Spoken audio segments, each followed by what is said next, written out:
اللہ الرحمن الرحیم۔ مسئلہ 15 شعبان شب برات سے متعلق دوسرا پارٹ، یعنی کچھ تفصیلات اس حوالے سے۔ پہلے کلپ میں نے 4 قسم کے نظریات آپ کے سامنے رکھے تھے۔ ان میں سے پہلا نظریہ رکھا تھا کہ ان کے ہاں کچھ بھی ثابت نہیں ہے، کچھ بھی ثابت نہیں ہے، یعنی نہ اس دن کا روزہ، نہ اس رات کی قیام و عبادت، اور نہ اس رات قبرستان میں جانا، مردوں کے لیے اصالِ ثواب و بخشش کی دعا کرنا، اور نہ اس رات جو ہے وہ کسی قسم کے امور کا، قسمتوں کا، سالانہ بجٹ کا فیصلہ ہونا، کچھ بھی ثابت نہیں ہے۔ وہ کون ہے، کن کے ہاں ہے، وہ میں نے پہلے کلپ میں بیان کر دیا ہے۔ اب وہ حضرات یہ کہہ رہے ہیں اس حوالے سے کہ حضرت علی صلی اللہ عنہ کی جو روایت وہ کہتے ہیں پیش کی جاتی ہے، قوموا لیلہا وصوموا نہارہا، وہ کہتے ہیں اس میں ایک راوی ہے ابن ابی بصرہ، وہ ضعیف ہیں، اور امام احمد بن حنبل رحمۃ اللہ علیہ اور امام ابن معین رحمۃ اللہ علیہ یہ حضرات کہتے ہیں کہ یہ حدیث گڑا کرتا تھا،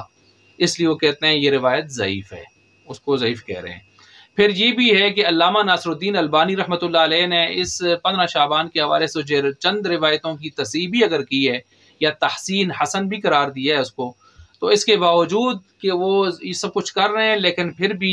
خود علامہ ناصر الدین البانی اس رات کے حوالے سے، اس دن کے حوالے سے روزے اور قیام کے قائل نہیں ہیں، بلکہ وہ اس شب برات کے حوالے سے رد کرتے ہوئے نظر آتے ہیں۔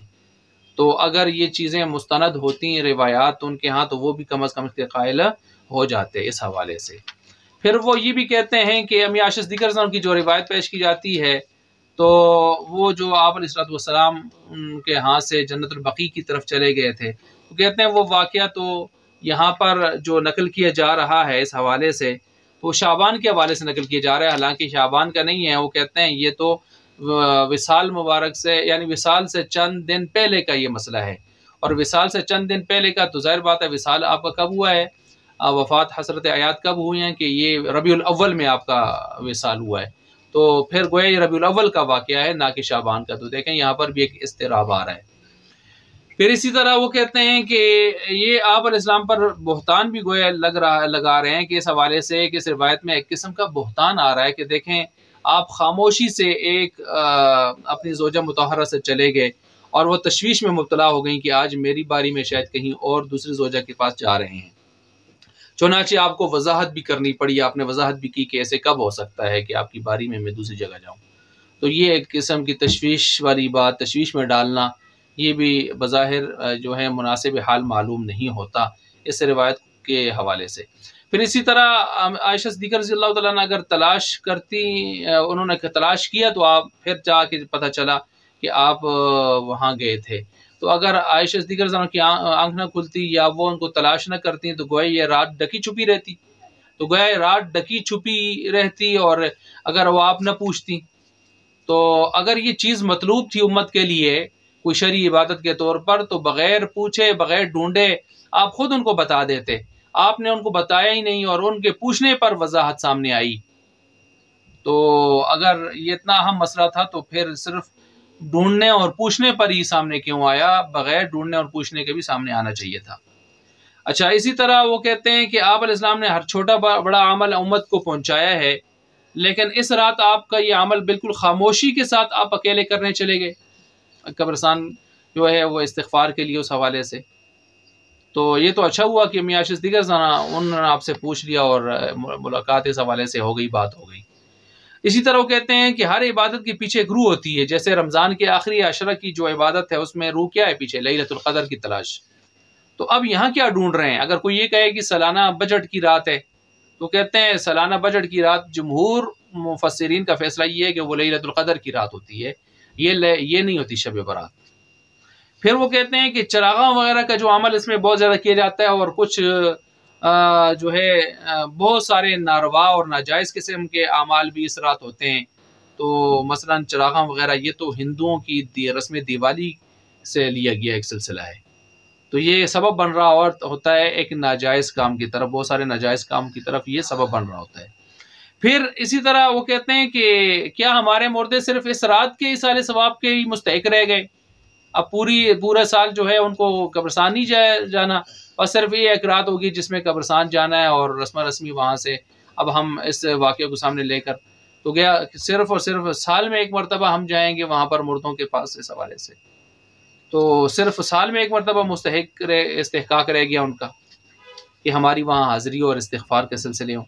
اسی طرح صحیح مسلم وغیرہ میں اس میں روایت میں تو یہ بھی ہے کہ انسانوں کے اعمال صبح شام جو ہے وہ اوپر جاتے ہیں، تو یہ صرف شعبان اور شب برات کے حوالے سے کہ یہ اعمال اوپر جاتے ہیں، یہاں پر یہ بات آ رہی ہے، حالانکہ صحیح مسلم وغیرہ میں وہاں صبح شام اعمال کا اوپر جانا آیا ہوا ہے۔ پھر اسی طرح قرآن کریم کی آیت بھی ہے الیہ یصعد الکلم الطیب والعمل الصالح یرفعہ، تو انسانوں کے اعمال اوپر جاتے ہیں اس حوالے سے۔ تو صبح اور عصر کے وقت فرشتے جو پوزیشن تبدیل کرتے ہیں اعمال کے حوالے سے، تو پھر دو آتے ہیں اور دو جاتے ہیں اس حوالے سے۔ تو اب اس کو کیا صرف شعبان میں اور 15 شعبان کو یہ معاملہ ہوتا ہے یا صرف شعبان میں یہ معاملہ ہوتا ہے؟ روایت تو اس کو خاص کر رہی ہے۔ تو بہرحال اس طرح کی بہت ساری چیزیں ہیں۔ اسی طرح مفتی تقی عثمانی صاحب آسان ترجمہ قرآن میں، اور مفتی محمد شفیع رحمۃ اللہ علیہ وہ معارف القرآن میں، اور اس طرح کے جو حضرات ہیں تو وہ یہی کہہ رہے ہیں نا کہ جمہور مفسرین کا نظریہ یہ ہے کہ یہاں یہ جو سالانہ بجٹ کے سلسلے ہوتے ہیں یا دوسرے تیسرے جو فضائل ہیں یہ لیلۃ القدر کے فضائل ہیں۔ لیلہ مبارکہ سے مراد بھی جمہور مفسرین لیلۃ القدر کو مراد لیتے ہیں۔ وجہ کیا ہے؟ وہاں سورہ دخان میں اللہ تعالیٰ فرماتے ہیں انا انزلناہ فی لیلۃ مبارکۃ، ہم نے اس قرآن کو نازل کیا لیلہ مبارکہ میں۔ تو اب لیلہ مبارکہ سے مراد وہ کہتے ہیں لیلۃ القدر ہے۔ وجہ یہ ہے کہ دوسری جگہ اللہ خود فرماتے ہیں انا انزلناہ فی لیلۃ القدر، اور لیلۃ القدر کب آتی ہے؟ شعبان میں تو نہیں آتی، رمضان میں آتی ہے، ساری امت کا اتفاق ہے۔ اور قرآن ادھر سے یہ بھی کہتا ہے شہر رمضان الذی انزل فیہ القرآن، رمضان میں قرآن نازل کیا گیا ہے۔ تو ان سارے آیات کو ملا کر پتہ چلتا ہے کہ وہ فضائل اور سالانہ بجٹ کے جو سلسلے ہیں وہ لیلۃ القدر میں ہوتے ہیں، لیلۃ یعنی شب برات جس کو ہم کہتے ہیں 15 شعبان اس میں نہیں ہوتے۔ تو اس لیے یہ حضرات یہ دلائل پیش کر رہے ہیں۔ اسی طرح مودودی صاحب وہ تفہیم القرآن جلد نمبر 4 صفحہ 560 کے اندر یہی لکھتے ہیں کہ جمہور مفسرین کی رائے یہی ہے کہ بجٹ والی رات یا یہ سارے فضائل والی رات لیلۃ القدر کی ہے، نہ کہ یہ شب برات۔ اور علامہ ابن کثیر رحمۃ اللہ علیہ فرماتے ہیں کہ عثمان بن محمد کی جو روایت امام زہری نے کی نقل کی ہے کہ شعبان سے شعبان تک قسمتوں کے فیصلے اس رات ہوتے ہیں، تو وہ ایک مرسل روایت ہے، مرسل، اور یعنی تابعی اوپر سے نقل کر رہا ہو بغیر واسطے کے۔ اور ایسی روایات نص کے مقابلے میں، نصوص کے مقابلے میں نہیں لائی جا سکتی، یعنی مقابلہ نہیں کر سکتی وہ۔ اور قاضی ابو بکر ابن العربی احکام القرآن میں وہ فرماتے ہیں کہ نصف شعبان کی رات کے متعلق کوئی حدیث بھی قابل اعتماد نہیں ہے، نہ اس کی فضیلت کے بارے میں، نہ اس کے اس رات قسمتوں کے فیصلے ہونے کے بارے میں، بلکہ وہ فرماتے ہیں کہ اس کی طرف التفات توجہ ہی نہیں کرنی چاہیے، اس طرح کے باتوں کی طرف، روایات کی طرف، نظریات کی طرف توجہ ہی نہیں کرنی چاہیے۔ تو یہ میں نے کچھ دلائل یا اس قسم کے شواہد پہلے قول کے حوالے سے کہ جو حضرات اس کے قائل نہیں ہیں، اس رات کے دن کے فضیلت کے قائل نہیں ہیں، ان کے حوالے سے کچھ دلائل میں نے آپ کے سامنے رکھے ہیں۔ تو دوسرا قول جو میں نے آپ کے سامنے رکھا تھا وہ ہے کہ جو کہتے ہیں ثبوت ہے۔ اب ثبوت ہے لیکن وہ حد سے گزر جاتے ہیں،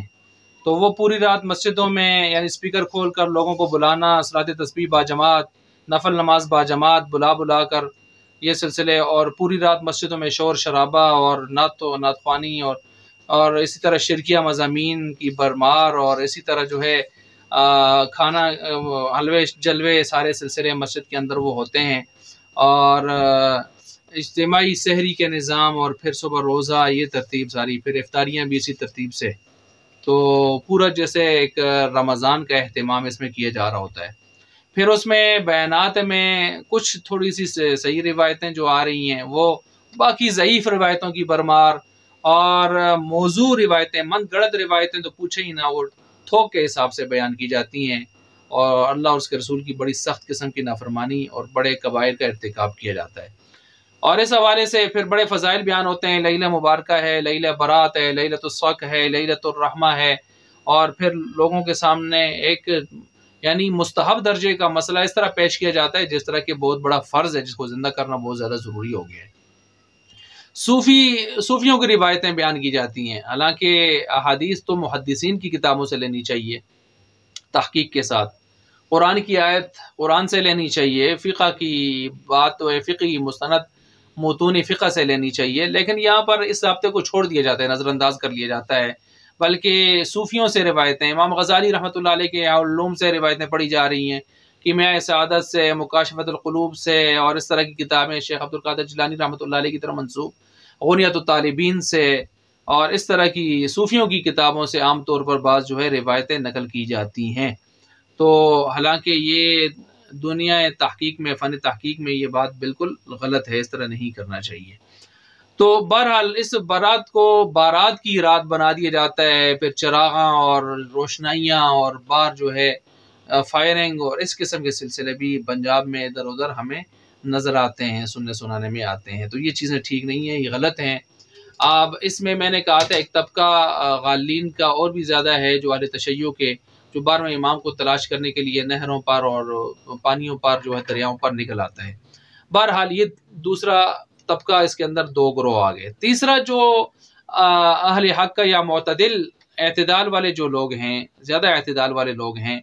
یعنی پہلوں کی بنسبت بھی زیادہ اعتدال والے، پہلا طبقہ بھی وہ اہل حق کا ہی طبقہ ہے، لیکن یہ طبقہ زیادہ، چونکہ 80% سے زائد ان کی تعداد ہے۔ وہ کیا، وہ کہتے ہیں ثابت ہے لیکن نہ فرض ہے، نہ واجب ہے، نہ سنت ہے، بلکہ مستحب ہے اس درجے میں۔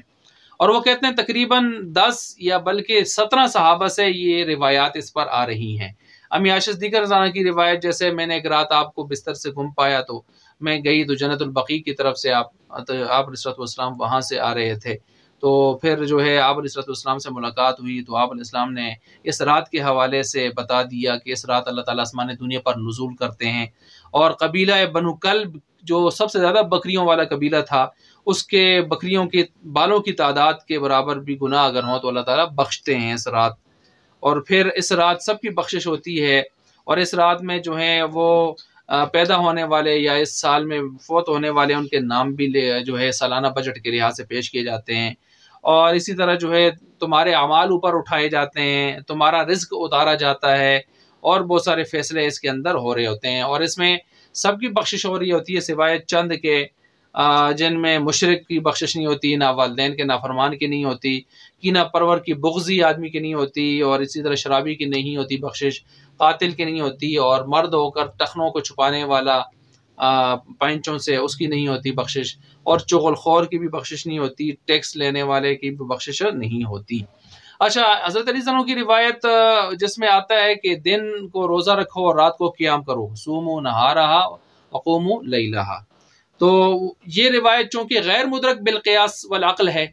یعنی عقل سے تو نہیں معلوم کی جا سکتی یہ چیز، تو اس لیے صحابی کی کوئی ایسی روایت جو غیر مدرک بالقیاس ہو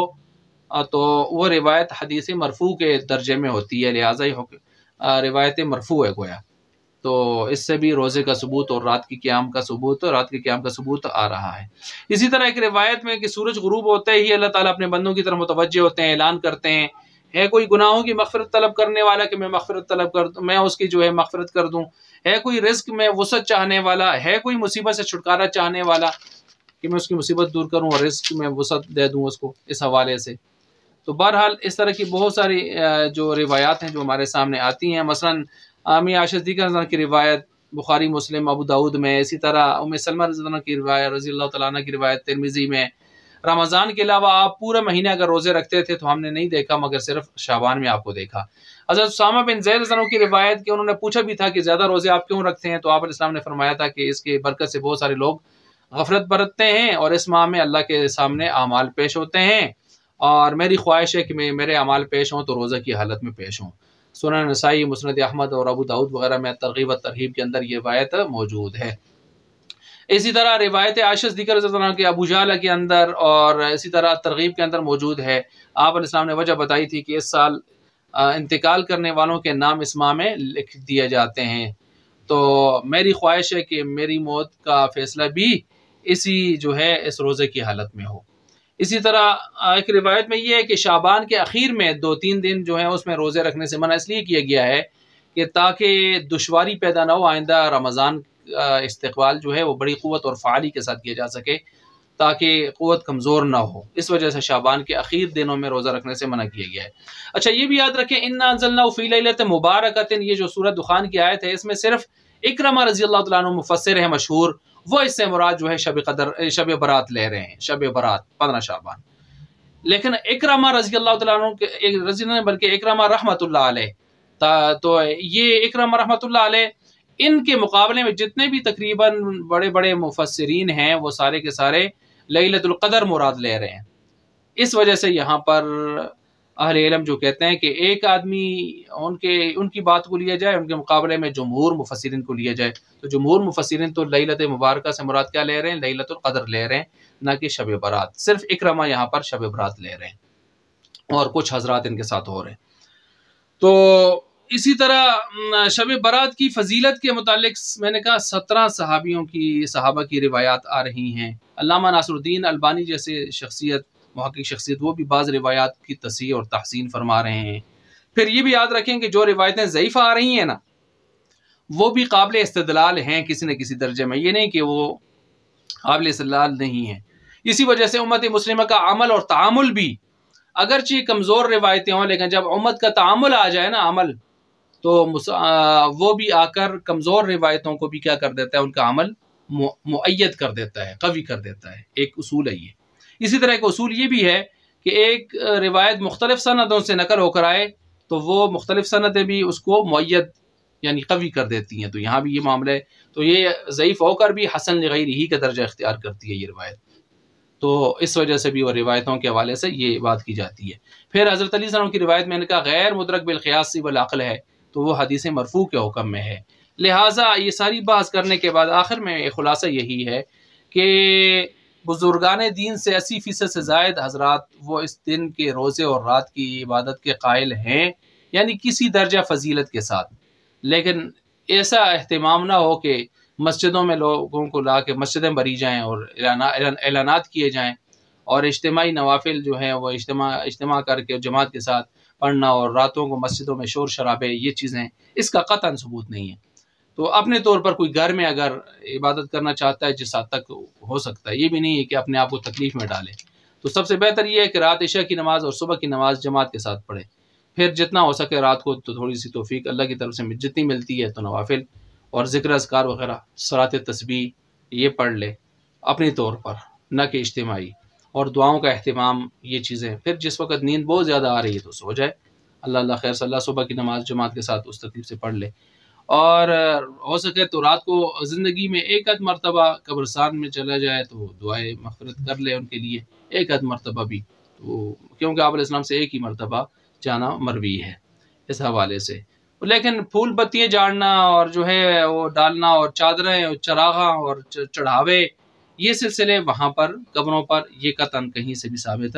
نہیں ہے۔ اس رات جو ہے قبرستان میں جا کے جو ہے لائٹیں کرنا، چراغاں کرنا، اور وہاں جا کے جو قوالیاں کرنا، حلوے جلوے اور آتش بازیاں کرنا، یہ کہیں سے بھی ثابت نہیں ہے۔ ان سے اپنے آپ کو بچانا چاہیے۔ تو جو بات جہاں تک ہے اس کو اس کے مطابق رکھ کے چلانا چاہیے۔ اللہ تبارک و تعالیٰ سمجھنے کی، عمل کرنے کی توفیق عطا فرمائے۔